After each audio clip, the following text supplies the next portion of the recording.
Hi, my name is Daniel Teo. Many on the MedTech investment circuit today will recognize me as a founder and managing partner for Honeywell Lake Ventures. We're a US West Coast VC firm focused on surgical innovations.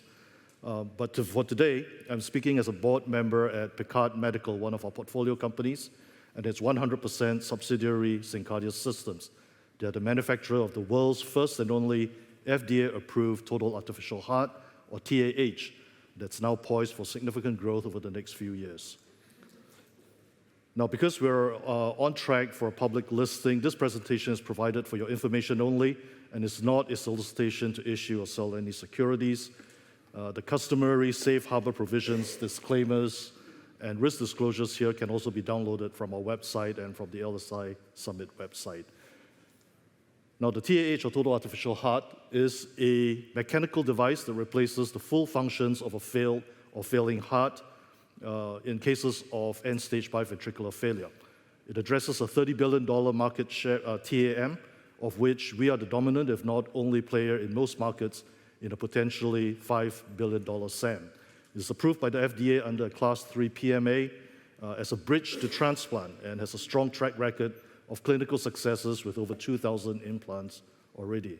Now, because we're in Europe, I need to stress that we're not currently available in Europe. This is not a marketing presentation for clinicians, and that we last year have withdrawn our long-standing registration under CE-MDD so that we could devote our full resources to secure the CE-MDR certification, hopefully by early next year. The company is poised for significant growth over the next few years on the back of one, new product upgrades and the launch of next-gen devices. Two, a proposed expansion of its current labeling to long-term therapy. And three, global expansion to China, India, and elsewhere in Asia, quadrupling the current market reach.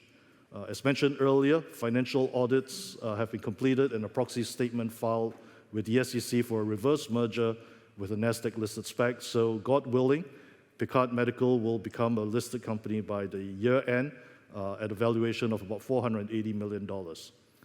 Meanwhile, it's currently raising a $10 million convertible note and a $43 million pre-listing equity round. Cardiovascular diseases are the leading cause of death globally. We all know that, and with 6.2 million cases of heart failure annually in the US, growing to 8 million by 2030, or 86 million globally, long-term effects of COVID is likely to add to these numbers. Of these, 5 to 6% will still progress to end-stage heart failure, and that's 4.2 million patients a year now. LVADs can assist somewhat when it's still the left ventricle that's in trouble. Very often, we know that left ventricular failure leads to right ventricular failure or biventricular failure as well if they don't die first. And so at that point, a heart transplant is needed. The problem, though, is that there's currently a huge imbalance between the 300 to 400 cases of end-stage heart failure in the US and the 4,000 donor hearts that are available annually. The discrepancy is even wider elsewhere in the world, where donor hearts are even more difficult to come by. Now, this is where the SynCardia TAH system comes in. The system, which sells at $180,000 in the US, comprises of an implant in the chest cavity that replaces the native heart, and it's powered by an external pneumatic driver connected by drive lines and cannulas. Now, for the implant, which you want to keep simple and limit the points of failure, it has only 13 movable or mechanical components with no complicated electronics or software that can fail or they need to be upgraded or replaced. The ventricles are molded from a proprietary plastic called SPAS with proven biocompatibility and a unique geometry that minimizes hemolysis, and a precisely tilting disc in the valves further act to gently wash the connecting blood vessels as the blood passes through the valves. A diaphragm made from SPAS also separates the blood from the external air, providing true pulsatile flow, which mimics the hemodynamics of the human heart, and it's much gentler on the blood than a continuous flow propeller, whipping your blood at about 3,000 to 6,000 revolutions per minute. Now, these implants are currently available in two sizes, a 70cc for the larger adult male, delivering up to 10.5 liters of flow, and a 50cc for smaller adults, women, and teenagers, delivering up to 7.5 liters. All of this blood is driven from either a hospital driver called the C2 or home discharge driver, the Freedom. The C2 is mounted on a hospital cart with adjustable pumping parameters to not only deliver the precise waveforms that are needed to drive the heart, but they also provide the means to monitor patient conditions without sensors or electrical connections. Now, once a patient is stabilized and stabilizes post-operatively, he is transferred to the home discharge driver, which is a 6 kg device that is carried around or pulled on the backpack. Today, the SynCardia TAH has an enviable clinical track record with over 2,000 implants in over 25 countries around the world with different genders, different ages, and ethnicities.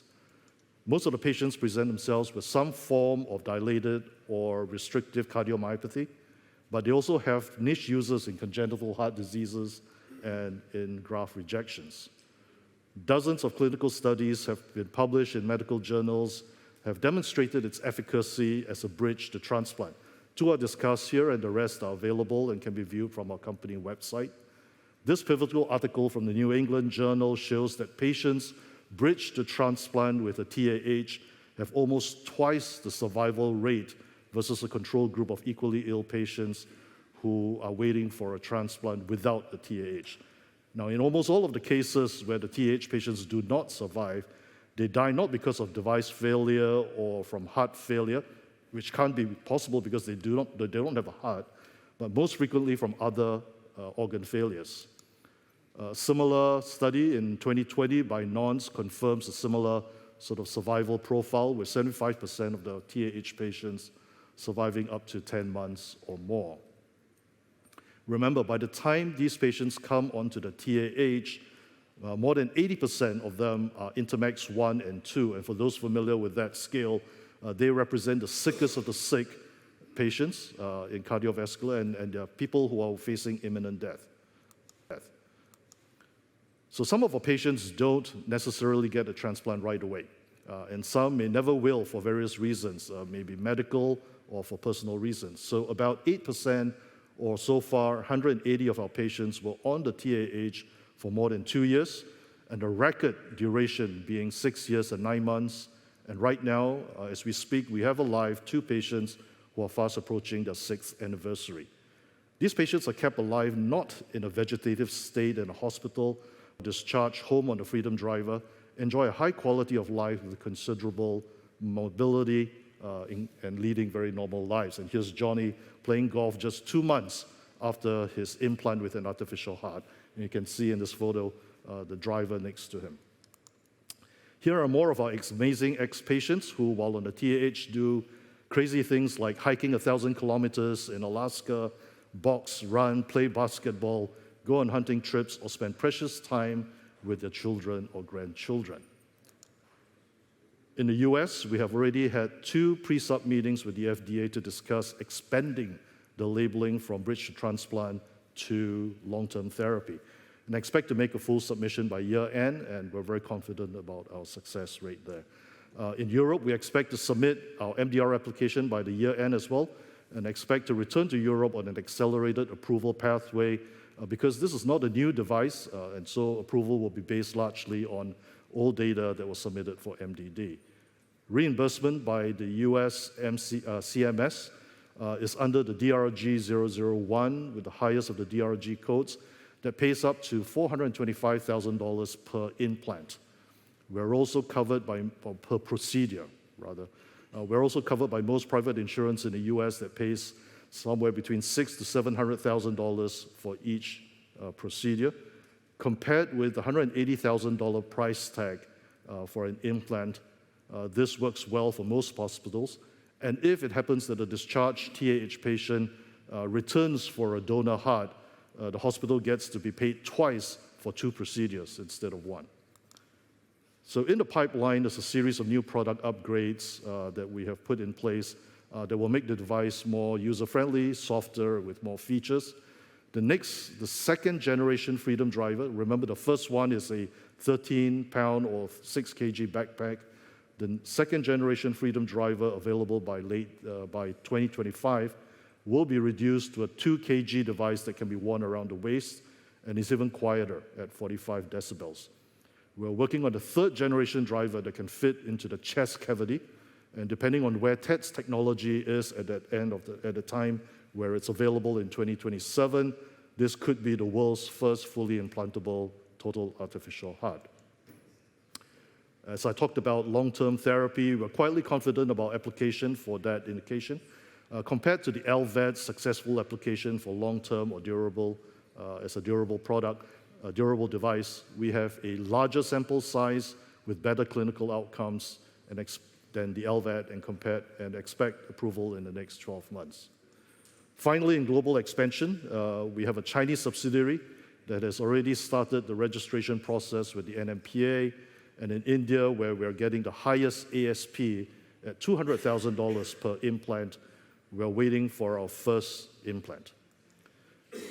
And this chart just kind of shows, we believe that with long-term indication and the next-gen drivers, we can be the ubiquitous standard of care globally by the end of the decade. Now, as we look forward to the fulfillment of our vision, where no one should ever have to die from chronic heart failure. Here are a couple more slides on the competition and on the management, which can be accessible on our website. If you have any questions, here are my QR codes, should anyone have a question or wish to reach out. Thank you very much.